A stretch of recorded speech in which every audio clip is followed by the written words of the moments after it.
Welcome to episode 470 of the Barcelona podcast, brought to you by the Blue Wire Podcast Network. I'm Emile and he's Emile. I'm FC. And while Tuesday's 3-1 loss against Real Valladolid didn't give us much to talk about, all the news that has happened since then has given us more than enough to talk about. I think, Emile, the only two, we'll say, talking points from that Real Valladolid match to me were Pablo Torre, good, and Eric Garcia, very, very, very, very bad. I mean, the team as a whole wasn't great, and they lost 3-1. But, you know, I feel like you were at the parade, or at least it went by your house. So you know that there was an emotional drop-off that was coming. Unfortunately, it happened both Real Sociedad and Real Valladolid. Exactly. And then, I mean, if you look, too, the Barca Femení, who hadn't lost, I believe, a home game on Catalan soil or a home game in something like 4 years. They had, they'd won about 70 consecutive league matches until a couple of weeks ago. They came out and lost their final game of the season too. I just think there was such the emotional outpouring was really something to see during that parade, and I feel like there was a little bit of mission accomplished on both teams' parts. Barca doesn't have anything to play for, and didn't have anything to play for in these last 3-4 games. And at that point, Barca Femení still had 2.5 weeks to prepare for the Champions League final. So I think there's just a natural sort of I think there's a little bit of a hangover. I mean, in some cases there might be literal hangovers, but just also the emotional hangover. Yeah, I said this in the 5 headlines that Lewandowski is playing for the Pichichi. Ter Stegen was playing, unfortunately, probably he's playing for that clean sheet. He still technically is, but now he can just tie. He cannot actually hold the record, I believe. Or maybe he can get the record by 1, but he'd have to get a clean sheet in both those. But either way. So Ter Stegen was fighting for that record that seems to now be lost because they keep shipping goals in the last 3 games, as well as we mentioned too. Again, players like a Pablo Torre fighting, I think, him alone, basically fighting for his life next season. In the case, as I mentioned, of Ansu and of Ferran Torres and even Rafinha, of Kessie, I think those are players that I know that rumors come out every day, but I feel like their futures are pretty much already, say, set in stone. That's why I've said a billion times, and we'll talk about it later in the show about transfer stuff, that I've felt now for about 3 months that Ansu is going to be leaving the club. I felt it. It's in the pit of my stomach. And just for a lot of different reasons, I think the club is going to give up on him, regardless of what happens in the transfer window. I think, not even give up, but I think they're going to sell him to try to do other things. I just think that's what's going to happen. And especially, again, with other players. Kessie, I think, is either knows he's gone or knows he's staying, and I think that's done and dusted. Again, Pablo Torre will be the only example of a player that next season, when the musical chairs does kind of play out, if Barcelona need a high interior, are they going to keep him around? Are they going to try to loan him out? Or are they going to sell him for, 2 cents on the dollar? Well, so what's interesting is I think what you said about the situation that Pablo Torre was in and his motivations coming into this game and how they are different in terms of, uncertainty around, where he will be and what position he'll be in. I mean, I think there's just even a simpler way is all of these other guys who were, kind of central to this league title, the first one in 4 years. I keep going back to this feeling. I mean, I feel like this was a game without stakes, really. You know what I mean? For most of these guys, because even if someone is going to be leaving the club, whether it's Ansu, whether it's Ferran Torres, whomever, like these last 2 games of the season, it's highly unlikely that even anything you do in one of these games with the league title already sealed is going to dramatically, the book is already out on you as a player. Teams that want you will pay for you or they won't. And so, I think it's just been a little bit of that. I think, I think they kind of sleepwalked through the performance, frankly. I mean, it was just, like I said, I haven't seen the game in its entirety. I saw like a 5-minute highlight clip, and I've read a couple of post-game postmortems, and it really just kind of seemed like it's kind of mission accomplished because there's not a Copa del Rey final, there's not a Champions League final or anything. So this is just kind of, you're putting in FaceTime at the office until it's time to go on vacation. Yeah, I would say most players look, not say disinterested, but Real Valladolid were fighting for something. And I think, again, credit does go to Real Valladolid for saying, hey, we're trying to avoid relegation, and this all matters to us here at home.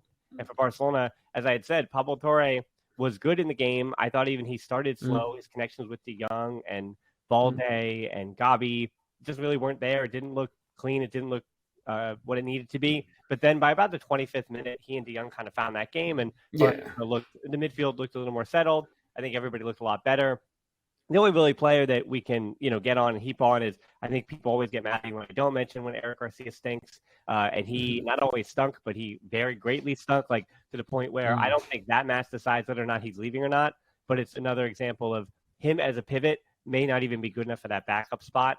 And that's why if Barcelona are going for, we're going to talk about the pivots later, but that's why I almost disqualify him from even beginning that conversation, where I think he is potentially the fifth center back next season, but they already re-signed Marcos Alonso. And if you're asking Kool-Aids with their gun to the head, would they take Marcos Alonso or Eric Garcia? Both of them are probably going to pull the trigger on you before you can get the gun out of their hand. But that said, I think even at this juncture, maybe people will take Alonso. As I said, I would take Eric Garcia for that as your fifth center back. But again, he also has performances like that where there is nothing to defend. There is nothing qualifying about him, especially as a pivot. Just defensively, it was a mess. But again, not the club, but the rest of the team wasn't up to it. And I think, that's all I have to say from Real Valladolid. Because the very next day, the big news that dropped, and I had to wait a few days, kind of let it soak in. And I like this too, to let it soak in. We all saw that Jordi Alba, the reason why he was so quiet is because he did it on his own terms. He announced that he's leaving Barcelona. It was not the club, let's say, pushing him out like they tried to last year, where they started negotiating with Inter Milan. Inter Milan was like, does he want to come? And then Jordi Alba was like, no, I don't want to come. And then Barca's like, well, I guess we're going to hang the phone up now, even though, we're really working on this deal. And now this, on his own, it seems like with his kids and with everybody else that it's time for him to go. It's probably related somewhere with Busquets. I think there is some kind of connection between the two of them leaving at the same time. But more importantly, for the Jordi Alba news from a Barcelona sense, at least, because there are basically two things we have to do, Emile. We have to wax poetic about Jordi Alba. We have to give him some compliments. And then we also have to talk about what this means for Barcelona. So let's actually start with that one there, because he is giving up and forgiving a large part of his remaining salary next season. That is reportedly waiving 50% of his deferred salary. Remember, if salary numbers are to be believed, his 20.5 this season was only going to go up. So he made about 1/8 of the total salary for the team this season. So losing what would have been close to next season 1/6 of the total salary of your books on just Jordi Alba, getting rid of 1/6 of your salary in one fell swoop like that, because he has permanent contact. Right. That is beyond tremendous. Like I keep saying this, that like I even had the question, two shows ago, was who is the transfer domino, or what needs to happen for something to change? And I don't want to use this hyperbole, but the club, I would believe that the club did not have it in their viability plan for La Liga that they were going to get this done. And that's why you will very quickly in the next few days see that Barcelona will likely have a 1-to-1 now, because Jordi Alba leaving was the huge difference of that. Yeah. Even I know Frankie de Jong really could be the biggest domino if he decides to extend his contract over X number of years and diversify his number. But everybody else now seems to be under some kind of reasonable salary structure. We talked about Lewandowski being another example, but but now Jordi Alba leaving, as I said, I'll throw it to you, because again, that is just number wise, just beyond, I think, what Barcelona could have dreamed of. It really is huge. And I don't know if he did it to help the club or what, but it is a massive help to the club. And I think what I was thinking about is you were speaking about Frankie de Jong being the last sort of looming, the legacy mega contract. And I know, he's getting just such astronomical money that it would be virtually impossible to be sort of value for money at the salary that he gets. But even that being said, I think he's an overpaid, excellent midfielder, and you can at least swallow that and extend his contract, because he's at least in prime age. So you might be overpaying, but at least you're overpaying for the prime years of an excellent player's career, right? And rather than kind of watching Jordi Alba just kind of taper off and, he's 34. Coast into the sunset. He's, So if you're going to pay the big bucks, at the very least, it might be some degree of overpay, but at least you're paying a star midfielder who's still in his 20s. Yeah. I think just like I said with Busquets, the same thing with Alba. There are a large swath of the fan base that especially skews younger that say that he left too late. That Jordi Alba, once Liverpool happened, they had to exile him, they extradite him, and his time was over once Liverpool happened, right? Because Jordi Alba's whole career, for again a generation that lives online, is going to be remembered from a meme instead of over 450 appearances he made, the connections with Messi that he had over the years. Like the mind meld that he had, winning 6 league titles, 5 Copa del Reys, 1 Champions League, 458 total appearances, 99 assists in his time, scored a bunch of goals. Seems like so many bangers, so many good golazos, and not even they weren't necessarily in big moments, but he did have game winners as well. And so Jordi Alba, that's funny because in our minds, I think there again, a swath of the fan base will say, I only choose to remember the bad memories about him. But then in the same breath, Kool-Aid have to ask, is he the best left back in Barcelona's history? And that's a fair question. And I on Twitter, I met many of our other famous guests on this show that they come on different times because, again, my top 75 came out again. And I know people get annoyed by that. But listen, I very rarely do I, as you know, Emile, get myself in trouble by saying anything. And nothing people matter than ranking players and lists and things that can be debated. So let me just stir the pot a little bit. That's the only way I stir the pot, by making lists. It's very boring. But anyway, is Jordi Alba a Barcelona legend? As I have all these legends behind me always. Would I put Jordi Alba on this poster, on this list, right? Those are questions I ask. Yes. Well, my question first is, how do you define a legend? Is that a top 25 player? But, for me, I think Barcelona legends with the hundreds of players that have played for the club, I felt like 75 is a fair list where I'm at right now. So I have Alba at 47 behind. And the only reason I say this is I say, what kind of players? It's not a matter of like an exact ranking, right? When I almost do it in tier, like, right? Where it's like, this is a group of the absolute, like, well, there's Messi above, but then the next group is Xavi, Iniesta, Cruyff, and then Ronaldinho, or maybe just those three, and then it's and then there's Kubala and Ronaldinho, and the dream team and all those guys, right. and then you kind of go down your tiers, then you have the likes of, we'll say, like PK and I don't know, some of the other greats of the same time period. I'm being almost like looking behind me as I'm doing this, but like, or PK and Luis Suarez are there together, right? Like they're legends of a certain time, and they're comparable to Koeman actually.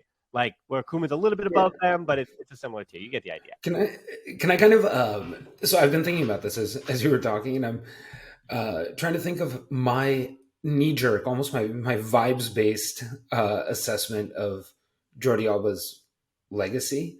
And I mean, look, I think he's undoubtedly the most accomplished, just as far as, the accolades and the team success and everything. I think he's the most accomplished left back in club history. And if he, off the top of my head, I can't think of who the sort of the couple stiffest competitors would be. I did the word for you. So what I was going to say is I put Alba for how important he was to the club, for even the ups and downs. I take that into account. Yeah. I have in the same kind of category as Jose Ramon Alexanco from the late 80s. Didn't do a lot of club captain. Yep. Luis Enrique, who was an important forward. I mean, this is a player. Luis Enrique, player, was an important forward, scored some big goals, had some big moments. And then one of the old goalkeepers from the 20s, Ferenc Plotko, just kind of like a legacy kind of for him. And then Philip Koku, which was also, I believe he was one of the fastest to get the captain's armband in club history. It was also because the team stunk at the time in the late 90s. Like, it wasn't a great. That was the Van Gaal years, right? Yeah, but I think two of the better contemporaries, I should say, for Jordi Alba is Rakitic and Ter Stegen. Two players that won trophies. Were never, they were never the most essential or important players in those teams, but they were important role players, and you almost devalue how significant they were. How many times that managers who were winning trophies put them on their team sheets as the first name, or not the first name, but the first name at that spot, and it was unparalleled. So my list, as far as left backs go, Juan Segura, who people heard me say before, Juan Segura, the great captains of the 50s, he did play as a left center back, but a left back. So technically, he's left back, but I don't want to get into a whole like inverting the pyramid thing and tell you how fullbacks didn't exist until like the late 80s and 90s. Yeah, basically, yeah. Like fullbacks until the 90s were not what we consider them to be. So Jordi Alba, in terms of, I'm actually rereading Inverting the Pyramid as we speak. So right. So like Juan Segura is technically the first left back, and to say great left back, he won those trophies back in the 50s, and he played. I mean, he's a captain, played a ton.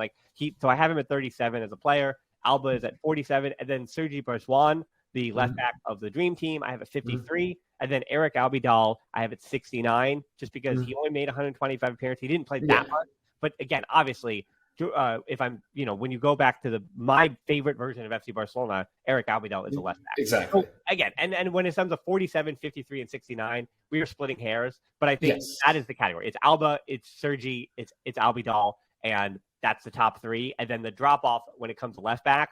I mean, now you're talking about like Maxwell, like Adriano. That is the step that comes down at left back. So yes, I think there is a firm argument, if we count Segata as a center back, that Jordi Alba is the most accomplished. That is, I think, undisputed, but that he might be the best left back. Just the best, yeah. Yeah. You know what I was thinking? So it's time for my obligatory cross sport and, namely NBA comparison is the legacy of Jordi Alba. He almost reminds me of someone that would be, he's like your ultra elite role player, maybe almost like Draymond Green-esque, where he wouldn't he'll make for in American sports, he would make for very annoying Hall of Fame conversations. And because what about like a Michael Cooper? Yeah, exactly. Yeah. That's what I mean. And as a Laker fan, I love him, but it's those, I think he would make for very polarizing and annoying Hall of Fame conversations where some people would say that, this guy, like on talent alone, he has no business being in the Hall of Fame, and others would, do, count the rings and all that. And but I think it's really interesting, but he was absolutely indisposable to, he's almost like a better Derek Fisher. Yeah. Because Fisher was around for all 5 of the rings and super, super important. And if he was just a little bit better, there would be Hall of Fame buzz around him. And Jordi Alba strikes me as that kind of guy. He played for some of the best teams, and with these incredible teammates, but he was a worthy member of that cast at his best. He might not have been the most talented or, the most famous or the most prolific, but he was an excellent player for a while. I mean, how many years was it? Yeah, and I think that the frustrating thing, again, with his legacy is that, as I say, like with Busquets, his consistency is what made him so special because he was so elite for so long. And Alba is where that debate I kind of goes sideways, because when his drops and his bad moments, as I said, they were so memeable from the last 10 years. They're catastrophic. Like when it goes wrong, it goes completely wrong. Right. And I think for those who are never going to give him his flowers, never going to give him his respect, that is what they're going to hang their hat on. They say that I cannot possibly compliment this man because of how low his lows were. Because it's true. Like his lows were so much lower than Eric Albidal's. So if you're just judging them on what their highs were and what their baseline performance was, then again, you have an argument that Albidal was just consistently every game you knew what you're going to get out of him, as opposed to Alba, who in the biggest moments when the lights. Well, I was going to say, I was just going to say the biggest moments, like that murderer's row of Champions League flameouts. Roma, Liverpool, pick up Bayern. But I've never understood the crying against Liverpool thing. I mean, and again, we talk about this. Oh, I don't think it's that big a deal, But it's a matter of like, I mean, you want players who play with passion. You want players who play for your team, and you want them to care. And then if they don't care in the proper way, or they're not caring at the right time, or like nobody knows. Like no one ever knows what that emotional reaction was in response to. And so like, I don't know. And honestly, like in that big moment, there might be some players who would cry in that moment. And in that moment, if he made the play to, if after crying and, everyone's seeing that and everything, if a play is made and the tie is saved and you're off to the final of the Champions League, that crying gets, lionized. It's beyond forgotten. If Ousmane Dembélé finishes on the counterattack, if he finishes that goal in the first leg, we'll never speak about Jordi Alba, right? And so, like, it's true, absolutely. That unfortunately for him, he is the victim of the circumstance that one moment can absolutely change your legacy. If they survive that tie, his crying is sort of, it's the stuff of legend. It's, like a team legend wearing his heart on his sleeve in a big moment. Yeah. So, and I think why, again, not to say why he would be a legend or not, but he obviously does have a story that is intertwined and connected to the club and will be for forever. He first joined Barca's academy in 1998, but left in 2005, spending time with both Cornellà and Valencia before returning to Barcelona in 2012. So he was gone for about 7 years there in a transfer worth 14 million euros. And very much like Rakitic, I'll say it again, that 14 million euros at the time in 2012 when he was bought winds up being really, really, really, really, really good value. Now, they also paid him, as we've said many times, a very hefty salary. So while the transfer number was fair, the salary, I mean, he was, again, it's funny that in one breath I call him comfortably into the 8 figures. Well, I was going to say, in one breath I call him a legend, and the other breath I say, but was he actually overpaid, right? Like, this is a top 50 player, in my opinion, but also he might have been overpaid because of just how much that Bartomeu and company paid him while he was at the club. Oh, exactly. Incredible. Look, it was similar to the thing, remember, and sorry, this will be my last NBA reference, but remember that last 2-year contract that Kobe got with the Lakers? Yeah. And, every NBA head was, like, oh my God, I can't believe the Lakers are overpaying. Just look, in a situation like that, the team wasn't going to be any better. And, the European football doesn't work like the NBA. Like, you're not relying on draft classes and things like that. Yeah, there's also no legacy thank yous. Like, I mean, that's the whole thing about the Messi thing. Even there's no like saying thank you to a player is way too costly. Like, you cannot fit that salary structure if you're going to try to contend for championships. You can't say. I mean, the only example maybe is Scott Carson, the third goalkeeper for Man City. So yes, you could keep a third goalkeeper who's like a great guy, until he's 40, and that's not a big deal. But you cannot use a spot on an outfield player with salary. Well, also, I mean, just for that price, like if he was making, $5 million a year, you're like, okay, fine, that's squad depth. Yeah. Like, at your second highest salary or second, third, whatever it is, that's tough. Yeah, I mean, this year he was fourth, tied with Lewandowski behind Busquets and De Jong. Yep. So anyway, Mallorca is the final home game for Busquets and Alba, and apparently someone else, but I think that was just Gerard Romero getting a few things right and then taking liberties, and then they immediately said it wasn't Sergio Roberto. But a reminder too, not to get off on Sergio Roberto here, but he in the same in a different way, I should say, for Busquets and Alba. Again, they're 34 years old. They know that they're at the twilight of their career. While he is hurt all the time, Roberto is still 3 years younger and does, with this renewal, make a very small and now a reasonable number next season. Like, so there is really no reason for Roberto at 31 to admit the way that Busquets and Alba have admitted. As I said, they have left, if anything, at the right time, where Busquets, I could see him having a lot of use next year. In the same respect, if I'm asking, if you want me to have 35-year-old Alba next season as a backup to Balde or to Marcos Alonso, I'm taking Alba because of the contributions he made as a backup this year. And that's why Alba is also leaving, because he believes he still has a lot left to give, maybe at the highest level, or maybe he's going to make a lot of money in Saudi Arabia. But either way, the credit to Alba, because not say unlike Busquets, but Alba watched Balde come up, take his spot, took it in stride. And if anything, for as ornery and, again, the squirrel that he is, like, for as frustrating as it seems like his character was, and how he seemed to always poke the bear and get the yellows and have this mercurial personality on the field, the way that the Messi responses and the way his teammates have responded to him, the way that the club has responded to him, and even the way, again, that he basically stayed out of public eye this year as Balde took his spot, he has left the club in the best way possible for the player that we kind of expected. Like, there was a way that Alba, again, like, because of what we know of him on the field, didn't leave the right way, but he is more than left the right way. And it is kind of, it's good to see. It was a very impressive, you can tell that he's, I don't know anything about his off-pitch personality, but it suggests to me that he has a high degree of self-awareness, and he has a particular standard that, despite what everyone's screaming online every time he made a mistake. And look, I mean, I'm not gonna pretend I was the biggest Jordi Alba fan all the time, but he kept playing till the end. He has an understanding of where he is, as a player, and where his game is, and there might be greener pastures. I mean, it might just be, it's unpleasant to stick around here and you go get the last payday, like you said, in Saudi Arabia or Qatar or wherever it is. But I mean, that payday would be way more. That's why I do think this is linked to, like, Busquets, because, again, the money he would have made at Barcelona is actually more than he would have made anywhere else next season but Saudi Arabia, because he cannot make that much. But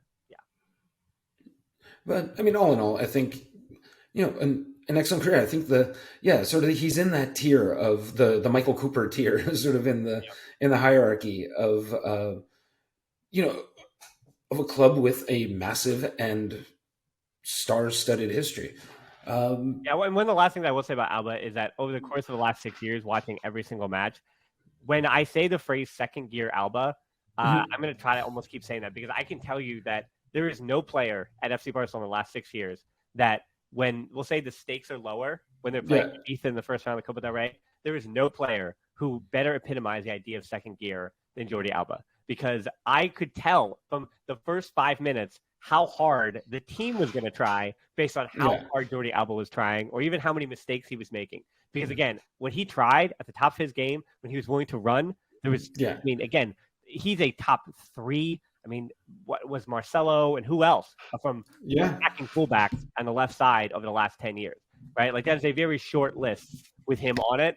And he was a top 3 to 5 attacking fullback over the last 10 years. I mean, without question. So again, when he wanted to run and get forward and whatever, he did. And so second gear Alba is a real thing that I absolutely believe it. Because I mean, look, not that I'm not doing the whole thing like, oh, these guys just look at it as a job, but like after a decade or decade and a half, like it is a job. You learn how to manage the emotional and physical toll of your work after doing it for so long.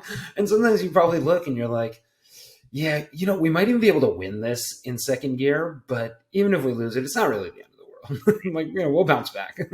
Yeah, I mean, it's funny though, because that same campaign, I think the game that I most remember him with is a Granada Copa del Rey comeback from, I believe, 2 years ago when he was a part of him and PK, just kind of, push them back to where they needed to be. And I just remember those moments too. Because then he had that flip, that switch rather, that he would flip. And speaking of PK as well, now 3 of the 4 captains from the start of the season are out. PK, Alba, Busquets. And I know that, again, people want to say goodbye to Roberto. It seems like next year's captains basically pick themselves. Roberto, Ter Stegen, and then it sounds like Lewandowski and Araujo are captain picks. If Messi returns, it's easy. It's Messi over Araujo. So if Messi returns, it'll be Roberto, Ter Stegen, Messi as the 1, and then Lewandowski. And then if not Messi returning, then it sounds like it'll be Roberto, De Jong, Ter Stegen, Araujo, and Lewandowski. But I could also see De Jong instead of Araujo based on longevity. Can I give you kind of a hot take? Yeah, go ahead. If Messi comes back, I take it from Lewandowski, not Araujo. You prefer Lewandowski over Araujo? No. I would give Lewandowski's captainship to I would basically, of the 4 captains, I would take Lewandowski out and not Araujo. Okay. Yeah. I mean, I don't think that's that hot of a take. I think people listening and people who watch every day, like they understand the importance that Araujo has. I think the only thing that's quote unquote disqualifying for him is just his age, which I don't know. It's like if you can play a 17-year-old because if he's old enough, he's good enough. Then I'd say the same thing with a leadership position. If he's good, if he's much of a leader, then he's old enough. Like and the sense he gives off, the feeling that he gives off is, his health permitting.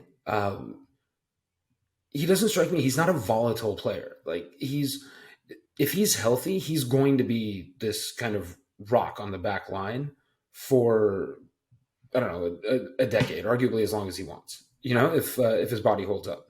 Well, yeah. So it's the kind of player that you would be willing to kind of hitch your wagon to and kind of bestow captaincy upon.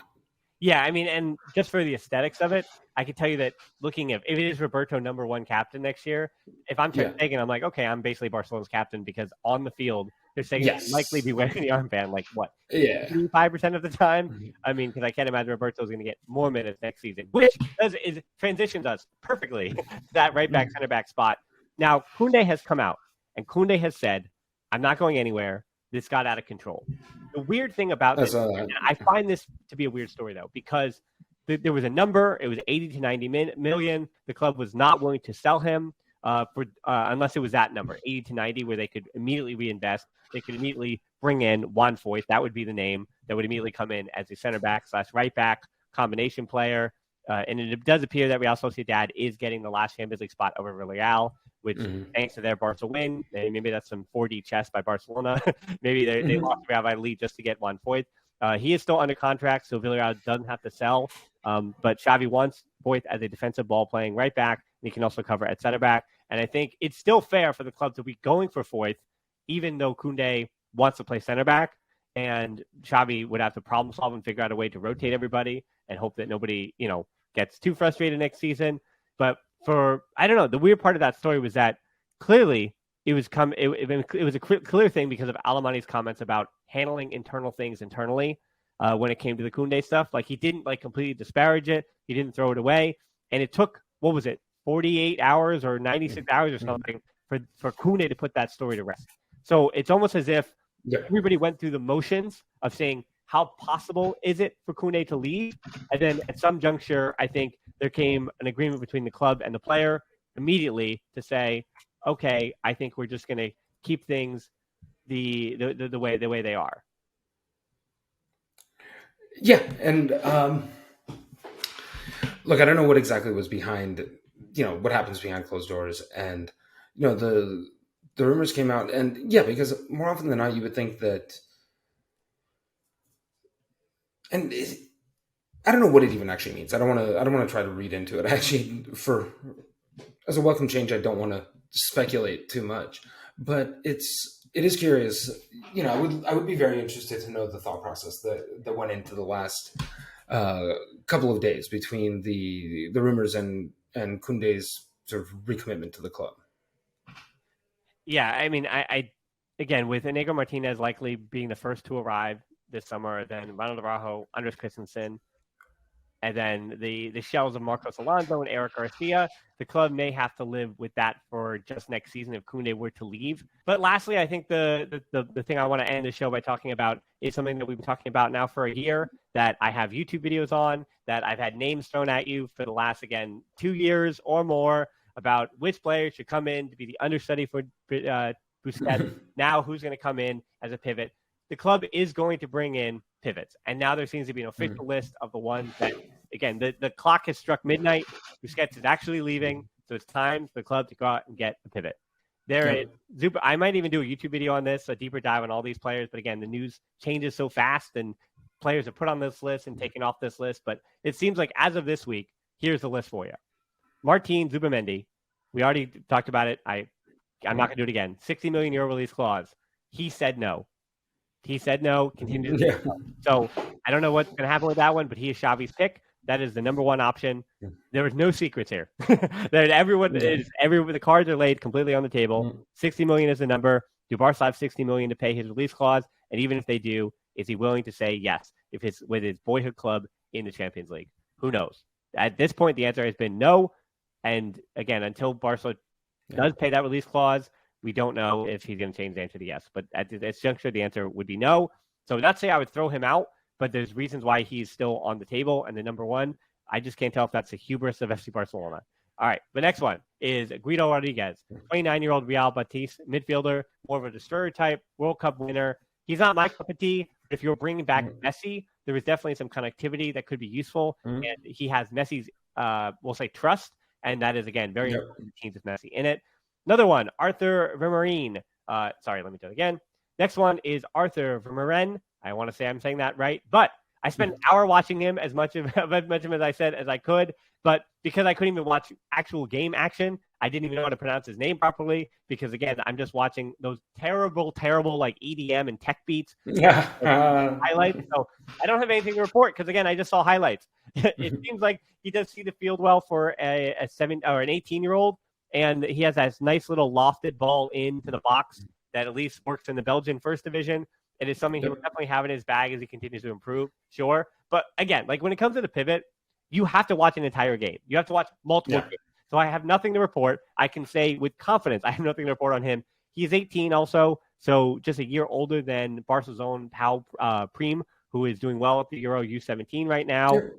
So I don't know where the club does see Pau Prim. His body has to change a little bit, but it seems like Vermarin was a regular rotation piece for Whirl Antwerp in the Belgian First Division, starting about half their games. So you either get him for 10 million now or 7 million now, whatever Royal Antwerp are asking, or you probably can't afford him later after another cash-heavy club snatches him up. So if there are scouts at Barcelona that are really, really sold on this kid in 3 years' time and saying, this is our guy, are you willing? And I don't think Xavi and the board are. Are you willing to invest in a project like him?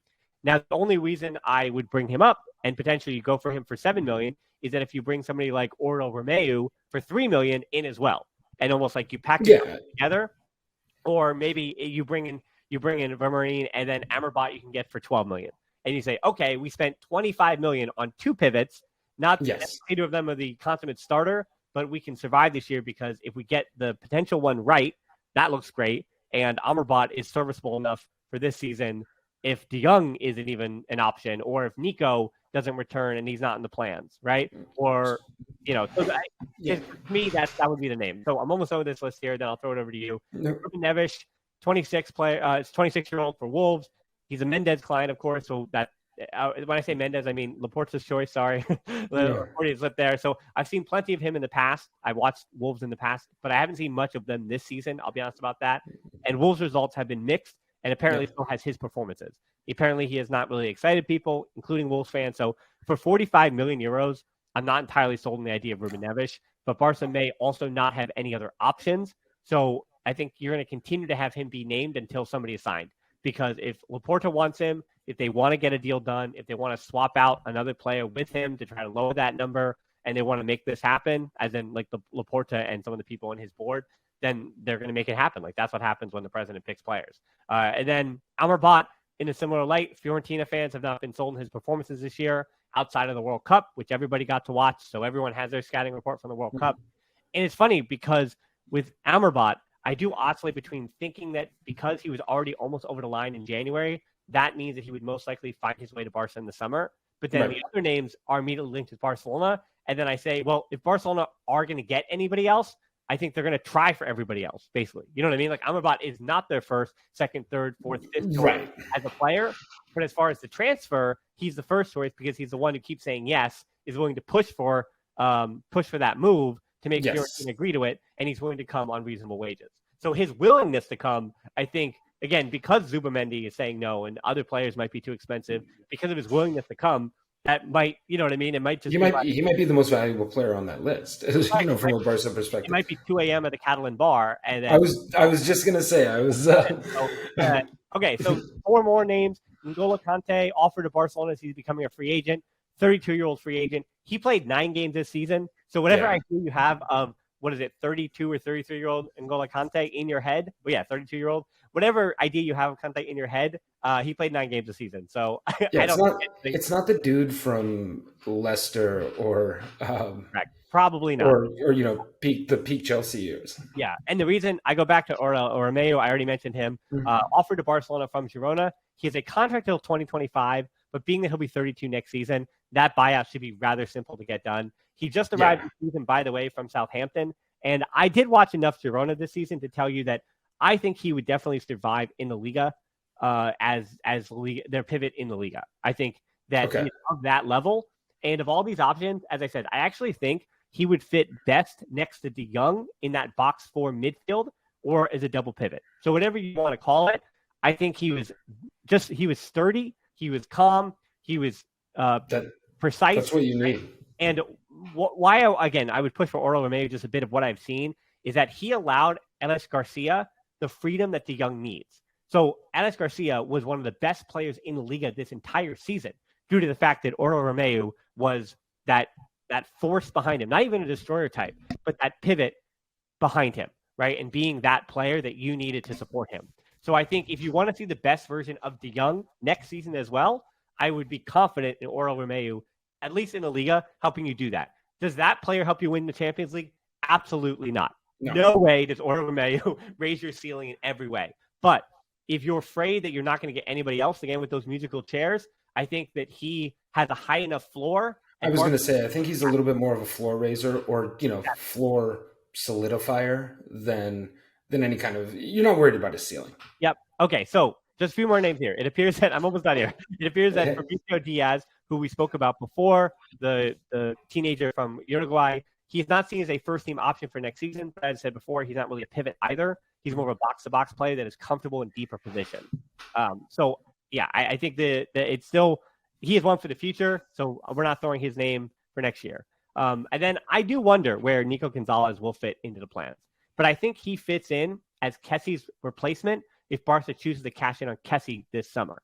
Nico's salary is a whole lot cheaper than Kessie's, and I can see Barca having promised that kind of move in their viability plan.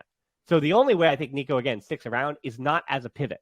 I think it would make sense where instead of having Eric Garcia change to being a pivot, that you say, Nico, we're going to give you as many opportunities as possible to have you play it in double pivot. Yes. But you're also the backup the minute we can afford someone like Zubimendi or somebody else. Right, that's the thing. Yeah. From a roster sense, again, I expect him to actually probably be loaned or sold again if Kessie stays. And if Kessie is gone, then he just kind of takes that roster spot and doesn't take over the pivot spot, if you will. Right. And then the last two names, as I expected, I was right about this, but it's easy to be right about this kind of stuff. Joshua Kimmich wasn't a real possibility, and I know everybody has their favorites. But Sporting CP's Manuel Ugarte is being looked at as an option instead because Ugarte is either PSG or EPL bound. So it sounds like I know people like Ugarte, but so does PSG and EPL teams who can pay 10 times the salary or whatever, 5 times the salary that Barcelona can. They can afford higher fees and higher wages. Yeah, so I think that's why you're not seeing Ugarte at all, because he is going to make more money and break Barcelona's salary structure. So they have already disqualified that name, and they don't need to announce that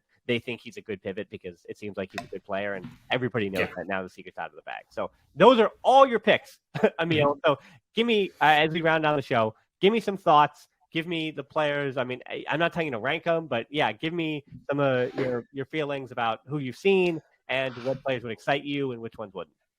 So, I mean, of the players that we talked about, the two, I mean, I guess to me, the two best known are Joshua Kimmich and Zubimendi.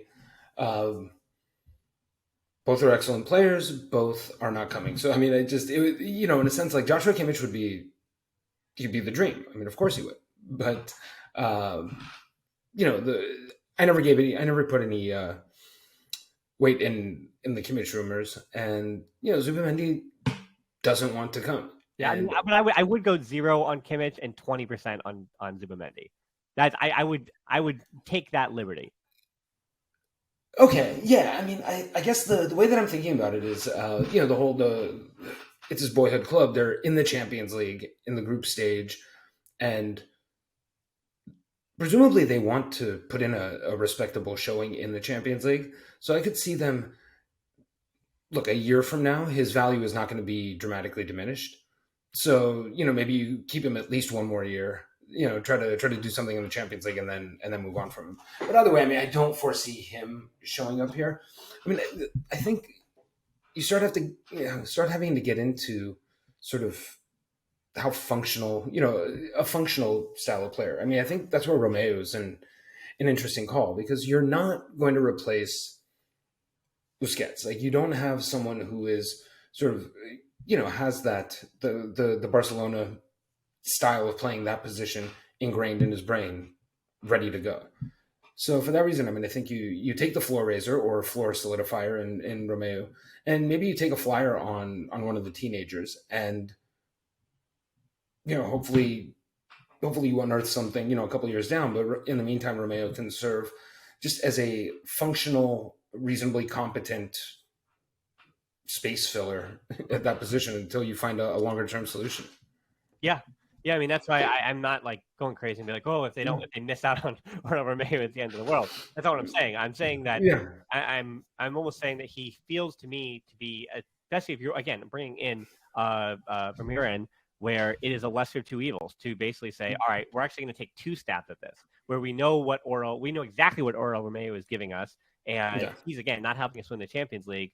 But then you do ask yourself about the project. Like, that is the risk, that if you bring in an Amrabat, then you're bringing in Amrabat to be your starter. You're bringing in Amrabat to help you win a Champions League, right? You're bringing in Ruben Neves to help you win a Champions League. And so that's, again, the argument I'm making, that I don't think Neves or Amrabat help you win a Champions League as much as again, if you're taking a flyer on Vermeeren for the next 3 years. Like, does that player at 22 help you? I mean, if you really believe in his potential, does that player Yeah. 22 for 8 million euros now, or 7 million euros, or 10, whatever it is? Does that player in 3 years help you win a Champions League more likely than Neves and Amrabat? And my answer, Yeah, Neves for 45 million, 100% yes. well, maybe. I mean, we don't know. Like, is it the kid's 18 years old? Like, you don't know how he's going to. Yeah. I mean, I guess more so that I'm saying is the notion of placing that 8 million euro wager on this particular transfer Yeah, feels much more prudent than whatever. 45 for And Neves for exactly who? yeah, Yeah, for who? yeah, exactly. I mean, the best and the worst thing about Ruben Neves is that we know what he is. We know what player he is. Yeah, At least you can dream on the teenagers, and just you might unearth a superstar or something like that. Whereas if you pay 45 million for Ruben Neves, you're basically, you're paying full price for something that's functional, fine, but nothing special. yeah, and I think there's a world too. Like, this is a weird world where it feels like Barcelona can get, say, business done up front and enough business done up front. Like, if they are choosing to sell Abde, there are suitors for Abde. There are plenty of suitors. Like, Osasuna would love to have him back. Like, Yep. they're going to suffer without him next season.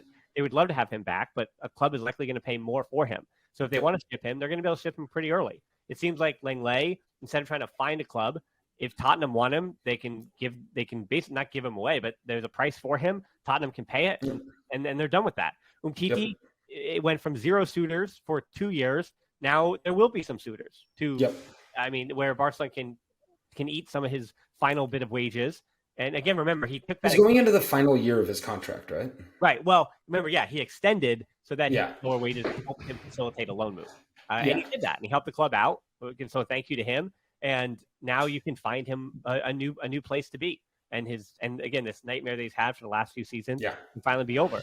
And I have some confidence in a way that I didn't even last year. I know all those levers were pulled and all these players came, but I actually have more confidence in getting that other business done by getting rid of, again, like finding a market for X player that they want to get rid of and getting them out pretty early, where you might have the ability, that being Barcelona, to, especially if with Alba, his contract going off the books, and you have a 1-to-1.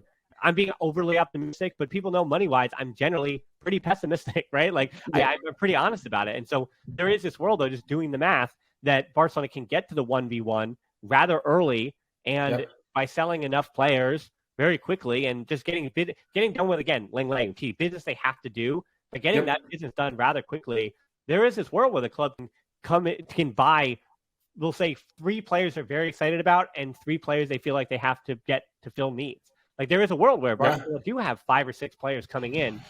Whether Messi is one of those or not is not the point. He would obviously be the headline for all the other reasons. But in truth, you could bring in 5 players that could be exciting in the same way that last summer, I mean, they brought in Marcos Alonso, but they also did bring in Kounde and Lewandowski, and they brought in Pablo Torre as a young player for this year. So there was a number of players who arrived to the club that you could be excited about.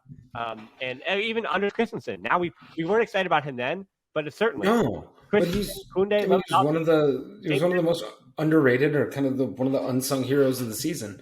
And so, I mean, those players are out there, and I think, look, there is something really instructive about this in that. Look, I'm not saying you're always going to be able to get, a veteran on a free transfer who, is able to just, the change of scenery allows him to contribute to you right away and you get incredible value for money. But a little bit, I'm thinking that it's not a bad thing to actually try. You know what I mean? To get, flyers on veterans like that, because also every time you hit on a deal like that, it frees up more of your budget to take home run swings and, to try to bring in superstars. But, I mean, I think as you're mentioning, I think I would like to see 2 or 3 players sort of in that, an attempt to replicate the Christensen success of where you just really do go shop in the bargain bin and you find just capable, solid professionals who maybe their old club and just the market in general is, extremely low on, and try to play for a bounce back, here or there. And well, the only argument of that is that for every Anders Christensen, there's a Marcos Alonso. That's the argument that like they came. Oh, of course, yeah. I mean, I guess the thing is, there's a reason these players are cheap or free, But in a weird way, it's kind of it's like the NFL thing when they say like the quarterback on a rookie deal is the most valuable thing. I think if you're able to get kind of rock solid, reliable play for relatively pennies or dimes on the dollar, in building a top level football team, I think that's probably the most valuable type of contract, or valuable kind of category of player. Someone who is experienced and just regular, steady and competent, but not highly valued by the market, because that just allows you so much more dry powder to go and try to short up the rest of the roster. Yeah, and I'll say that if Barcelona are going to get back to the 1-1, if you thought there were rumors and names thrown out over the last few seasons, you just wait, because if Barcelona are back to 1-1, it's the hurricane of transfer news. So anyway, I plan on covering all that stuff. And hopefully the Mallorca game, goodbye to Busquets, goodbye to Alba, and who cares if there's a mystery third player or not. It's kind of saying goodbye to, I say club legends in full voice about Alba. So again, if you like this show, if you follow us on YouTube or TikTok or Twitter or Facebook, wherever you find us, Patreon's a big help as well. We always appreciate it. Thanks so much for listening to the show. Until next time, we'll talk to you soon. Forza Barca.